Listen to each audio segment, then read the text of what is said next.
Hello once again, Niner Faithful. Welcome to the regular season finale episode of 49ers Playbook on the channel that's trying to answer the whys and hows of the game.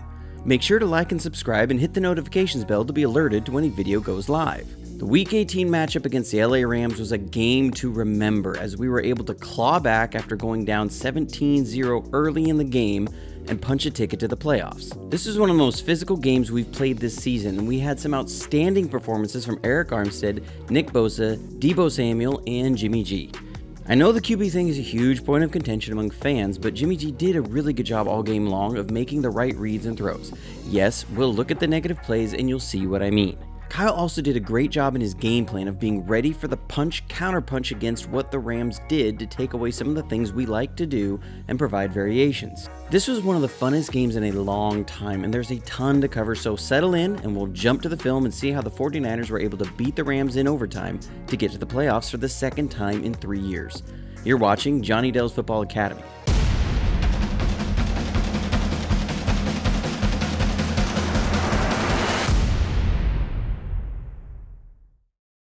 So we'll start off looking at a bit of the bad to get that out of the way and end on a good streak. We struggled early in getting off the field on third down. Here is third and long, first series of the game, and LA isn't going to do anything crazy. They're just going to run a deep curl flat concept against us. This is where Dre Greenlaw missing a lot of time becomes a huge factor, and he just doesn't commit deep enough. He's playing off the flat route, but not deep enough to cover the curl, and gets caught in no man's land. He's got to be more aware of where the sticks are. Understand that if they're running a guy in the flat, they probably are going to run something in that curl area.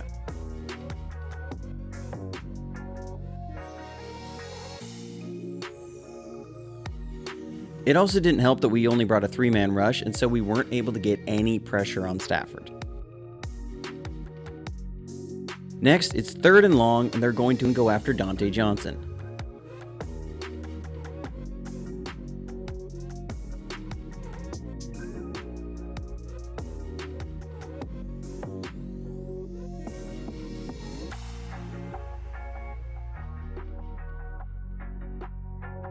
They start out with a running back split wide to the top, and with Fred Warner on him, it reveals man coverage.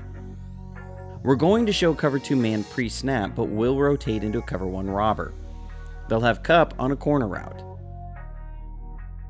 Stafford sees the safety rotation post-snap, and Johnson initially does a good job of funneling Kupp to his inside help, but he just loses to Kupp, gives up the outside, and Stafford is able to hit him for a huge gain on third down.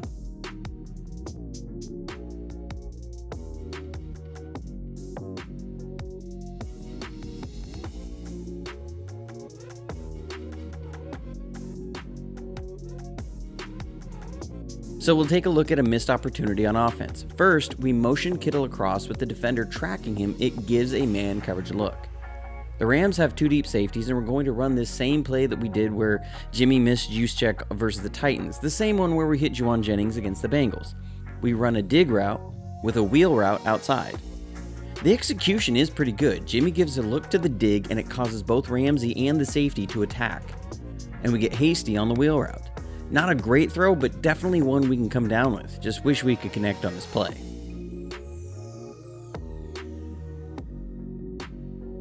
We then give up a touchdown on a 4th down goal line play. The Rams come out in heavy personnel and are going to run a hard run fake and hit their tight end. We're in man coverage here, and this is Ambry Thomas's guy. He just gets sucked up by the run fake and loses his guy. You can see his frustration after the play.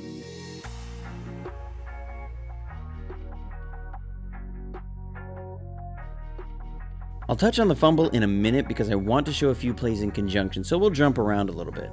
We'll next talk about the first interception.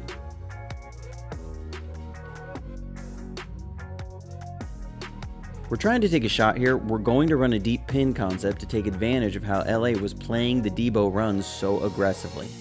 They're in cover 2 zone on the play, and we get the safety Fuller to widen. And Jimmy wants to hit Benjamin on the deep post. But McKivitz got beat bad on the play and was driven into Jimmy right when he goes to throw the ball. The play was there. Best case scenario though, Jimmy just eats the sack. which is what he should have done, then try and uncork a 50-yard pass with a guy coming at him like that. But after Jimmy G fumbles the ball, we get backed up and have to punt it away, and special teams gives up a huge return to get what's effectively only a 10-yard punt. And that's not good. In the first half, we got beat on offense, defense, and special teams. This led to LA's second touchdown of the game, where they just go after Ambry Thomas again with a tight end and hit a fade to him.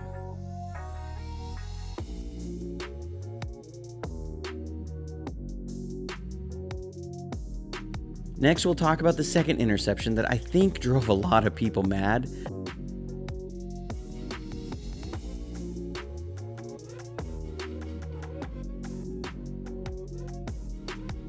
We've got Kittle in the slot with Debo in close, and with a linebacker over the middle, it reveals zone coverage. The Rams are actually going to be in cover 3 Mabel, which is a combo coverage. We're going to run a levels plus double in concept with Kittle, Debo, and Jennings. The levels is an inside quick in route and a deeper in route or knife route, which looks to put the strong side hook curl in a vertical stretch. And then the double in routes, which would put the hook curl in a horizontal stretch. The Rams are going to come with a creeper blitz though and fool the offensive line. At the snap, you can see Jimmy reads the hook curl who takes Debo on the short in, and it opens up Kittle. But the protection broke down as two guys come through untouched and forces an off-target throw. The read was good, the play was there to be made, so let's just clear up the whole Jimmy threw into triple coverage thing. He didn't. Again, best case scenario, we eat a sack, but the play was there to be made.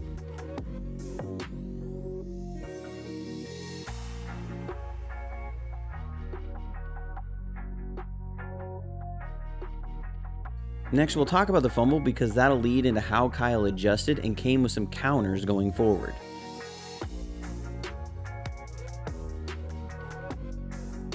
We're going to try and hit our speedo concept off play action. If you've watched the channel, you're familiar with this, which is a clearing route and a speedo route or deep over route. LA does a great job taking it away though after the play fake, so Jimmy pulls the ball and then just does a real bad job of ball security and loses the fumble.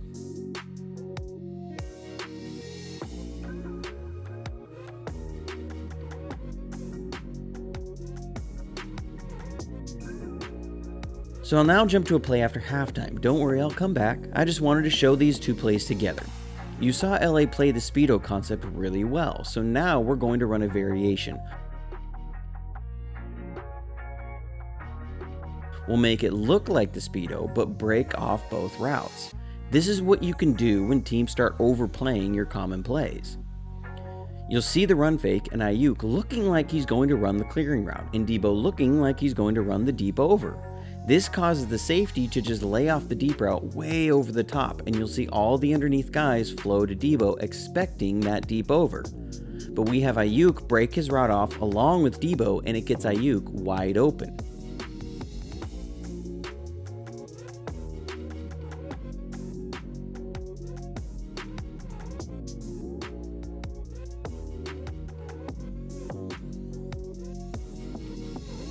Sticking to the theme of punch-counterpunch, on the first drive we're going to run this toss sweep play to Debo. Important to note here, LA is in zone coverage with Ramsey in a deep third. We run this with Jennings coming down on a crack block, and once Ramsey sees Jennings' crack block, he's going to attack the sweep hard to meet Debo. So on our second drive in the second half, we're going to hit them with a variation. We're going to run this like a sweep to Debo. We'll have Jennings again look like he's going to crack block down on Ramsey's side. So when Ramsey sees us, he does what he did earlier, which is look to attack Debo hard and vacates his deep third responsibility, which leaves Jennings wide open for the touchdown. This is the punch-counterpunch of Kyle Shanahan and what he's doing and looking for on those opening scripted plays. He's seeing how the defense is going to play certain things and then how he can take advantage of it later. But one thing we were able to do all game long was completely stifle the Rams' running game. It wasn't just one guy either. It was the entire front playing the run really well and dominating LA's offensive line. Here, the Rams are going to try and run a counterplay, and Kentavious Street just beats the center off the snap and gets in the backfield to stop the play for a loss. Here, the Rams are going to try a counter again. This time, they bring in an extra tackle as a tight end, and Nick Bosa does a great job eating up a double team long enough for Greenlaw to come down and fill. And Thomas does a good job as the forced defender, so when the tight end tries to come off Bosa to pick up Greenlaw, Bosa sheds his block and makes a stop on the play.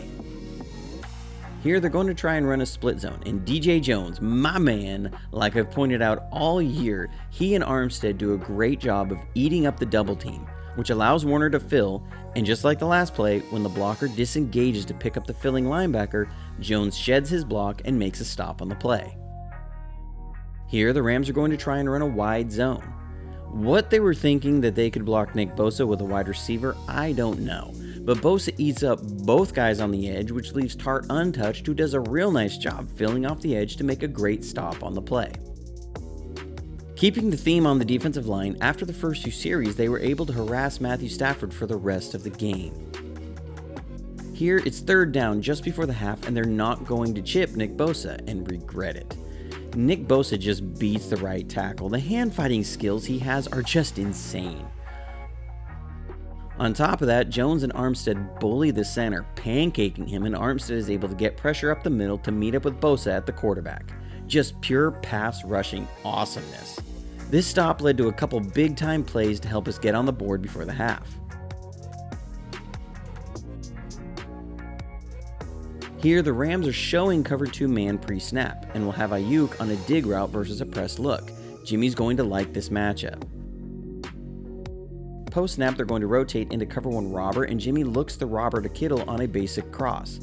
Then hits Ayuk, who ran a great route. He's really come a long way on his route running down the stretch this season.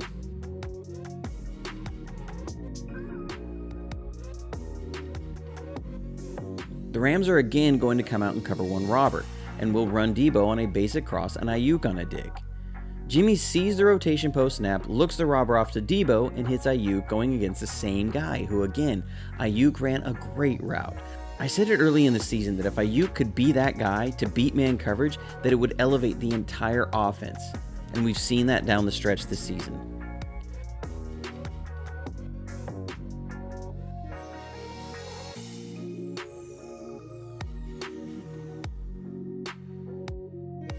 Then in the second half, some of the plays Jimmy was able to make were just crazy. Here, LA comes with a combo zone blitz and will get Aaron Donald through on a stunt untouched. Jimmy is going to see it and hit Hasty hot, who was able to pick up a first down on third down.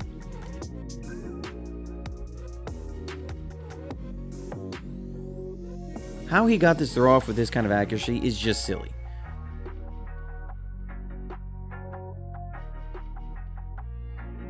And this set up Debo's running touchdown in the game.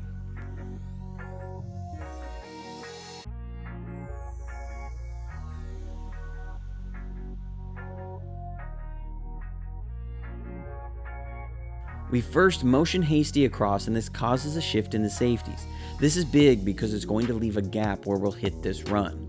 This is one of the craziest scheme runs I've seen. We're going to come with a crack block from Jennings, a wham type block from Kittle, seal blocks off the edge, and a scoop block from Mack.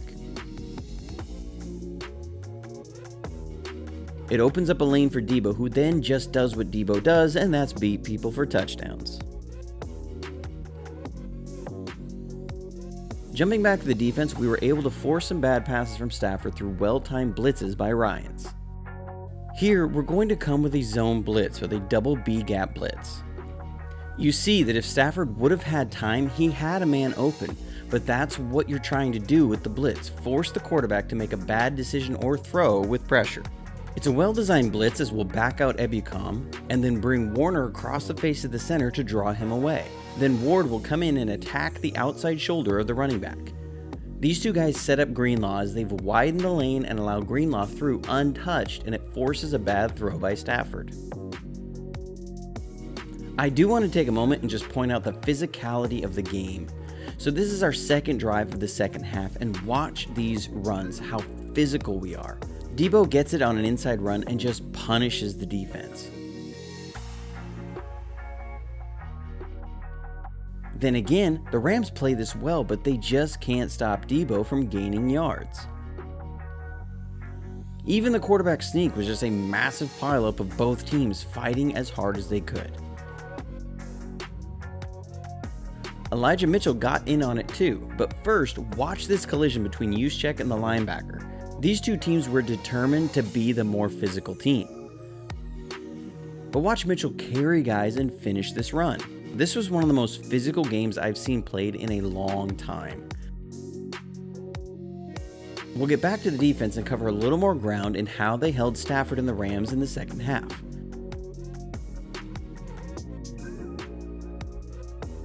Here, the Rams are going to try and run a play-action pass off of one of the runs we saw earlier where they had Kupp in blocking the ends. Here, though, it's not a great idea to have Kupp blocking an end as Ebukam blows him up and will force Stafford to climb the pocket.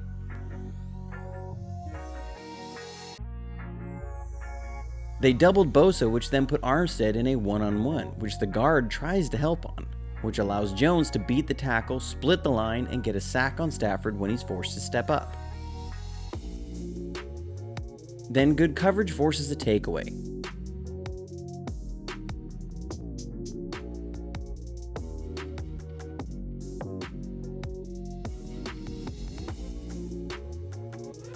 The Rams are going to run a dagger concept, and Fred Warner does a good job of taking it away. So Stafford thinks he can fit the ball in deep. He doesn't respect the coverage speed of Mosley and Tart though, because there was no way he could get this ball in before those guys could close, and we get a pick. Next, another well-timed and executed blitz results in a sack.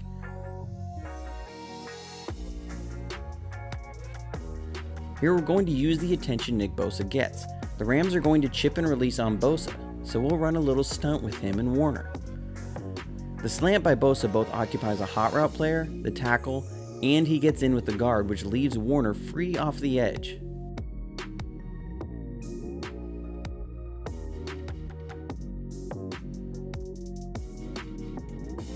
This also created one-on-ones with Ebukam and Key, who's able to get in as well. But after the second pick, the Rams were able to go down and score.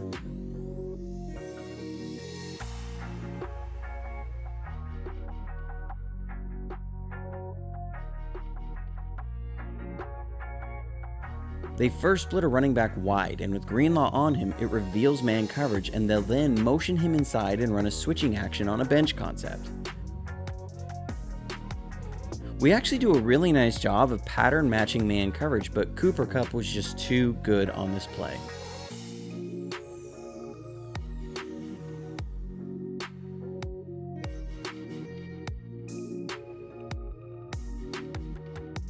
This will then bring us to one of the best drives we've experienced in a while. Season on the line, down by 7, less than 2 minutes left, no timeouts, and gotta go 88 yards. The Rams come out and show cover 6. Now this is important for later. Cover 6 is cover 4 on one side and cover 2 on the other. So 4 plus 2 equals 6, hence cover 6. What's important to note is the cover 2 side is to the field side, as we're on the hash mark, that being the wider part of the field. Between the hashes and the sideline is called the boundary side. Remember that, as I'll bring it up in a second.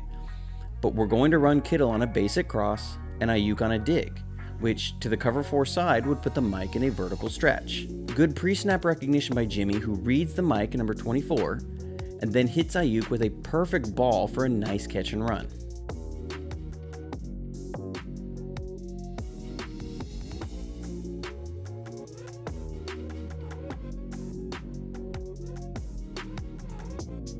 Okay, so now we're in hurry up. Notice how we're on the other hash mark. That now means that the cover 2 side will be to the top, and we're going to run a smash concept to that side that will put the cloud defender, Ramsey, in a vertical stretch.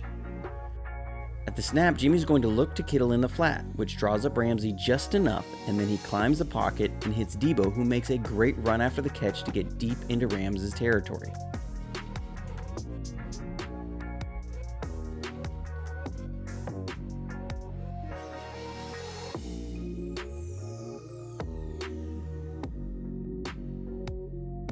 And then tell me who wanted it more with the effort this guy showed in trying to get back in time.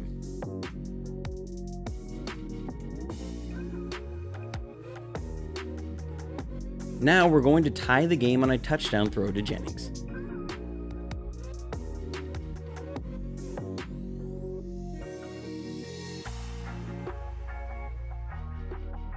We're going to run a dagger concept, which will be an inside post, sometimes a streak, but Kyle likes a post, followed by a dig route, and looks to put the middle safety in a vertical stretch. The late shift of Debo, though, causes confusion among the Rams players, as the safety who rotates out of the deep middle coverage thinks he's in curl flat, and so they end up with no hook curl defender, with two guys covering the curl flat area. Jimmy's able to make the throw and we tie the game.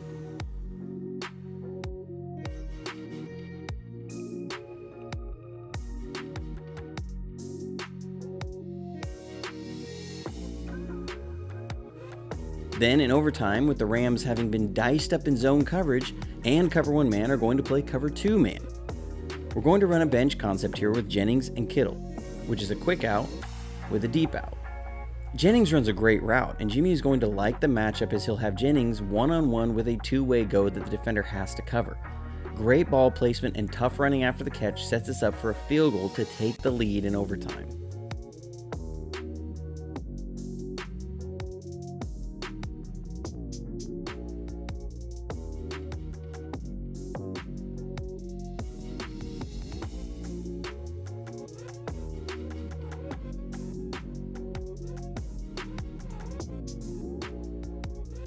Then Stafford just gets greedy. This is why I'm not always keen on just taking a matchup on a fade route.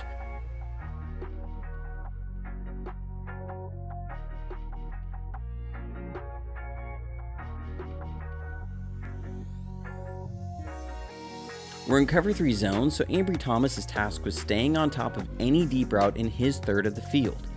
And they're just going to have Beckham on a fade route. They like the matchup. Thomas had given up a couple touchdowns earlier in the game. He's a rookie, it's a huge game, and it's Odell. But Thomas has a 9-yard cushion. And that doesn't matter to Stafford though, and he heaves it down there anyway. Thomas plays it really well. Stafford said he left it too short, but Thomas was in great position. It would have taken a perfect throw and an even better catch to complete this pass. And Thomas comes up with the biggest play of his career to send the 49ers to the playoffs. Well, that's it for this episode, guys, and that's it for this week. So glad I get to say that instead of that's it for this season. A great win, and we have made it to the big tournament. If you'd like to support the channel in any way, I'll have links for that below. Also, be ready for a video I'm hoping to drop Thursday scouting out our upcoming opponent, the Cowboys. So to close out the regular season, as always, stay safe, stay healthy, and go Niners.